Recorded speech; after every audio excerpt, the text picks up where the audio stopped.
नंदिनी, बहुत लापरवाह हो तुम। क्यों ऐसा करती हो? तुम लापरवाह हो या तुम्हारे घर वाले? मुझे कुछ समझ नहीं आता। देखो निखिल, तुम मेरे घर वालों को तो कुछ बोलो ही मत। और तुम्हें जब इतनी चिंता थी तो मैं तो डॉक्टर की पर्ची तुमको व्हाट्सएप की थी ना, और तुमको तो मेरा एड्रेस पता ही था। उसी एड्रेस पर दवा भिजवा देते। बड़ा हाँ नंदिनी, तुमने मुझे व्हाट्सएप किया था, पर मेरी कई सवालों पर तुम्हारी चुप्पी बहुत कुछ सोचने पर विवश कर देती है। कैसी चुप्पी निखिल? अच्छा, जब मैंने कहा अब तुम्हारे तन मन पर सिर्फ तुम्हारा अधिकार नहीं है, मेरा भी है। बोलो तुम, यह सवाल सही है या गलत? तो तुमने मेरे इस सवाल का जवाब ना देकर कुछ दूसरी बातें ही शुरू कर दी थी। नंदिनी, यह कोई पहली दफ़ा नहीं था, कई बार ऐसा हो चुका। जब मैं तुमसे कुछ करीबी बात करता हूँ तो तुम बात को कहीं और ले जाती हो। जब हम व्हाट्सएप द्वारा चैटिंग करते, हमने कहा तुम्हें महसूस कर रहा हूँ, तो तुम शुभ रात्रि कहती हो, फिर बोल देती हो सो जाइए, जबकि मैंने कहा है कि मुझे रात के 2 बजे तक जागने की आदत है। उससे पहले मुझे नींद नहीं आती। पता क्यों नहीं? यह आज से नहीं, कई वर्षों से है। मैं कुछ और बोलूं तो तुम बातों का रुख बिल्कुल मोड़ देती हो। सारी बातें मैंने तुमसे बता दी है नंदिनी। पता नहीं उम्र के 60वें पायदान पर मेरे कदम पड़ रहे हैं और कोई इस उम्र में मेरी धड़कनों की डोर अपने हाथ में ले लेगा। मैं यह सोच भी नहीं सकता था। इस फेसबुक पटल पर ही तो जान पहचान हुई है तुमसे। कब तुम्हारी रचनाओं को पढ़ते पढ़ते तुमसे लगाव हो गया, मुझे कुछ पता नहीं। तुमने कब मुझे बांध लिया नंदिनी। अब मुझे सिर्फ तुम ही महसूस होती हो हर घड़ी। पर शायद कभी तुम मेरे पास आओ तो तुम्हें छूने की गुस्ताखी भी नहीं कर सकता मैं।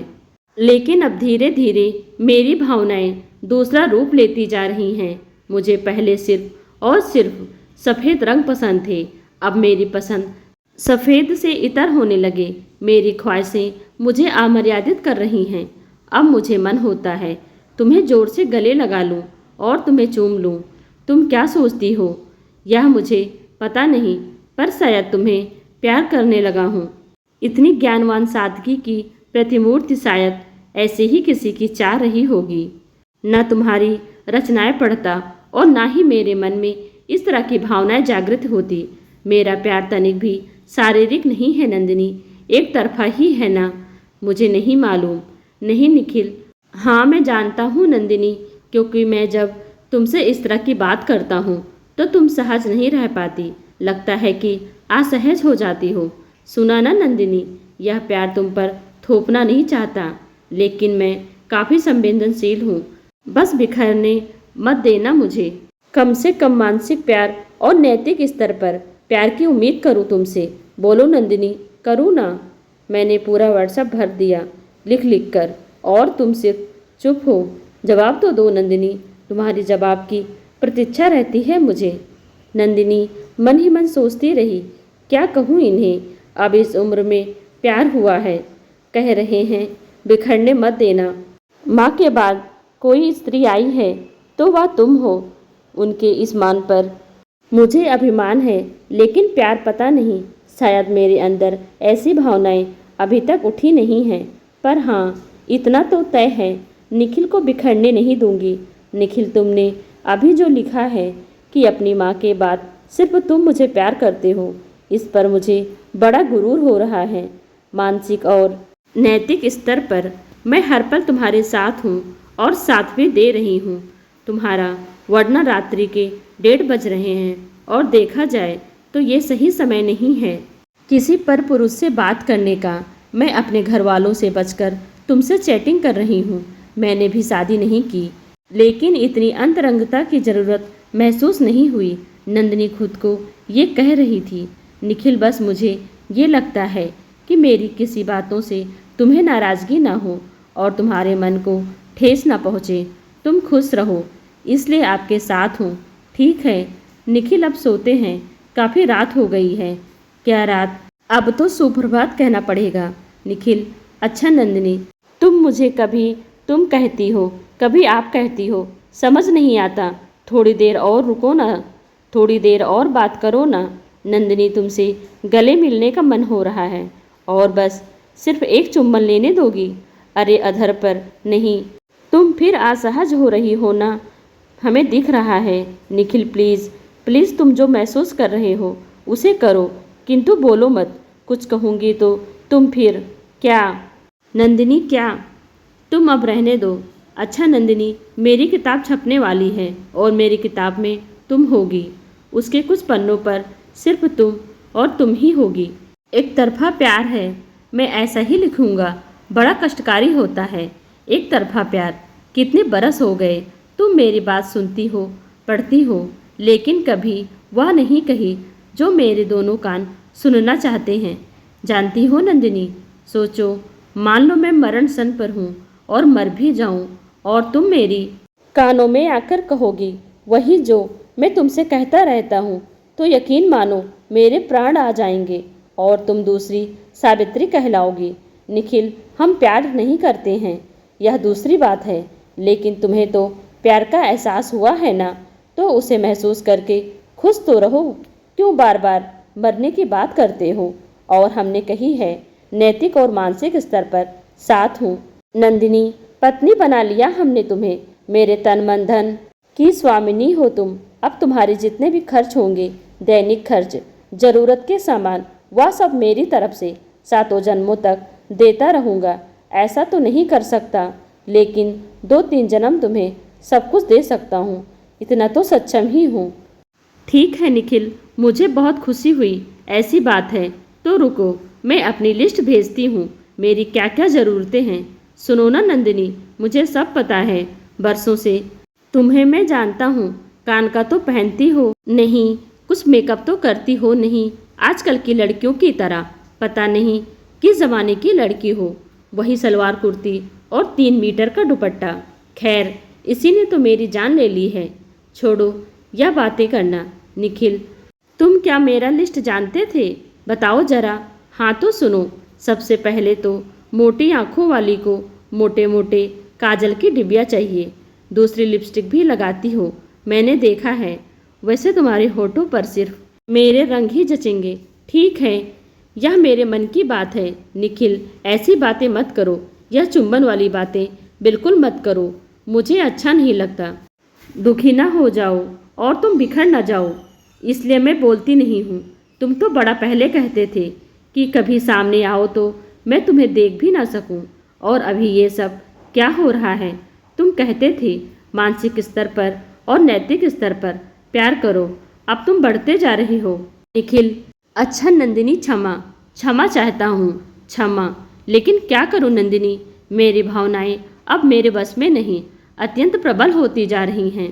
पता नहीं कभी निकट भविष्य में अगर तुम्हारे सामने आ भी जाऊं तो तुम्हें गले जरूर लगाऊंगा।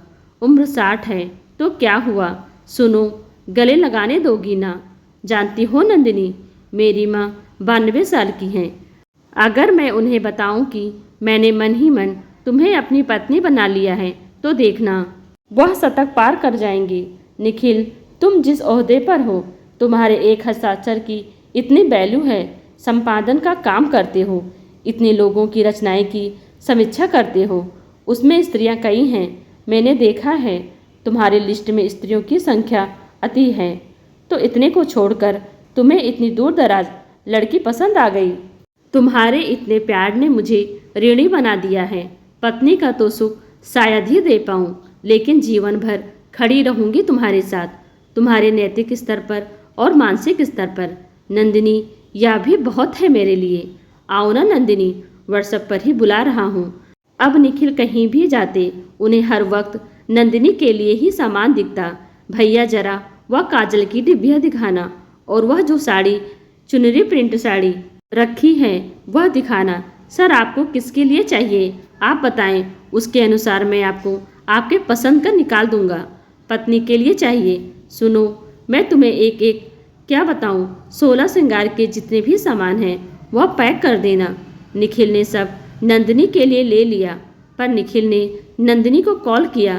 नंदिनी, तुम्हारे लिए आज कुछ खरीदा है, बिल्कुल लाल बनारसी चुनरी प्रिंट साड़ी, लिपस्टिक, वह मेरे अधर वाली, सिंदूर भी। निखिल, तुमने कभी भी एफबी पर मेरी जितनी भी तस्वीर देखी है, कभी देखी है मैंने साड़ी पहनी है, सूट कुर्ती और दुपट्टे। अच्छा ठीक है नंदिनी, मैं तुम्हारे लिए सलवार कुर्ती दुपट्टे ही लूँगा। किस रंग के चाहिए तुम्हें? सभी रंग, मुझे जीवन में सभी रंग पसंद हैं। अच्छा नंदिनी, सलवार कुर्ती दुपट्टे, इसके अलावा भी शायद कुछ और होता है ना? कुछ शायद, कुछ। छी, कितनी गंदी बातें करते हो। कहते हैं मुझे कुछ पता ही नहीं महिलाओं के विषय में, और फिर यह सब। छी, सब पता है तुम्हें कि क्या क्या सामान होता है। नंदिनी, ऐसी कौन सी गंदी बातें मैंने कह दी? हमने तो नाम भी नहीं लिया। ठीक है, छोड़ो चलो। अब नंदिनी तुम आंखें बंद करो। निखिल तुम व्हाट्सएप पर हो, तुम्हें दिखेगा मेरी आंखें बंद हैं या खुली। नंदू पगली, मुझसे प्यार करके देखो, फिर सब कुछ दिखेगा। संजय की भांति। ठीक है, मुझे अब दिख गया। तुमने आंखें तो बंद कर ली, अब थोड़ा पास आओ। निखिल, अब तुम रात में ना चैटिंग करना बंद करो। आपे में नहीं रहते हो तो फिर तुमने आंखें बंद क्यों की? अपनी नंदिनी, मैं तो दूर हूँ। नंदिनी मन ही मन सोची, सच में वह इतनी दूर से चैटिंग कर रहा है तो फिर मैंने अपनी आंखें बंद क्यों कर ली? नंदिनी सुनो, अब तुम अपने घर में आईने के पास जाओ। निखिल, पागल हो गए हो तुम कहाँ, हम कहाँ? तुम यह क्या करवा रहे हो हमसे? कौन सा बंधन था जो नंदिनी को अपने बिस्तर से आईने की तरफ ले गया? नंदिनी ने अपने माथे को छुआ और नंदिनी को महसूस हुआ निखिल ने उसके मस्तक को चूमा है। फिर वह खुद को संभालते हुए निखिल को बोली, हाँ देखा है ना, कुछ नहीं था। सच्ची नंदिनी, कुछ नहीं था। तुम्हारे मस्तक पर मेरे अधरों छून नहीं थे क्या? तुमने सच में महसूस नहीं किया? नंदिनी कुछ कह नहीं पाई। एक लंबी चुप्पी और खामोशी दोनों के बीच, लेकिन कुछ तो था। एक अनाम, बेहद करीब और दिल को मीठी मीठी सुकून देने वाला रिश्ता। देश के दो अलग अलग राज्यों में रहने के बावजूद भी बिन फेरे हम तेरे वाली कहानी। नंदिनी ने कहा, आ रही हूँ, और बड़बड़ाया ये कोरियर वाला भी। ना कहते हुए दरवाज़ा खोला और कहा, महाशय जी ने उनकी पत्नी नंदिनी के लिए ज़रूरत के कुछ सामान भेजे हैं। काजल, सलवार कुर्ती, लिपस्टिक, दवाइयाँ और एक खूबसूरत साड़ी। मगर साड़ी क्यों? तभी एक कागज़ पर लिखा था, नंदिनी, जो साड़ी नंदिनी है इसे निखिल की पुस्तक का लोकार्पण होने वाला है, उसमें पहननी है। साथ ही निखिल ने नंदिनी को बड़े पैर से बुलाया था और वह साथ में वह साड़ी पहनकर आने को कहा था। नंदिनी के कदम नियत समय और नियत तिथि पर उसी स्थान पहुंच गए। निखिल के लोकार्पण समारोह में मंच संचालन हो रहा था। पूरा हॉल खचाखच भरा हुआ था। समीक्षक ने निखिल की पुस्तक की उस पन्नों को छुआ जो नंदिनी के लिए लिखी गई थी। भरी हुई गेहूं रंग, पीली sari, cream high neck blouse, मोटे काजल, होठ लाली पर हंसती हुई एक महिला ने मुझ पर कब्जा कर लिया। जब वह समीक्षक इन पंक्तियों को पढ़ रहा था, उसी वक्त नंदिनी हॉल में प्रवेश की। दोनों पहली बार एक दूसरे को देख रहे थे। व्हाट्सएप की सारी पंक्तियां दोनों के जहन में उभर आई, लेकिन खामोशी और चुप्पी थी दोनों के बीच। किंतु अंतर्मन में शोर बहुत था। फिर निखिल ने कहा, एक विशिष्ट अतिथि हमारे बीच पहुंच चुकी हैं पुस्तक लोकार्पण के लिए। कृपया मिस नंदिनी सिंह मंच पर आएं। फिर निखिल ने इस पुस्तक को नंदिनी को पकड़ाते हुए कहा, आपकी पुस्तक आपको ही दे रहा हूं, क्योंकि पुस्तक में नंदिनी ही तो थी। बहुत भव्य तरीके से पुस्तक का लोकार्पण हुआ और निखिल ने नंदिनी को बहुत प्यार और सम्मान के साथ सम्मानित किया। अब पूरा हॉल खाली हो गया था।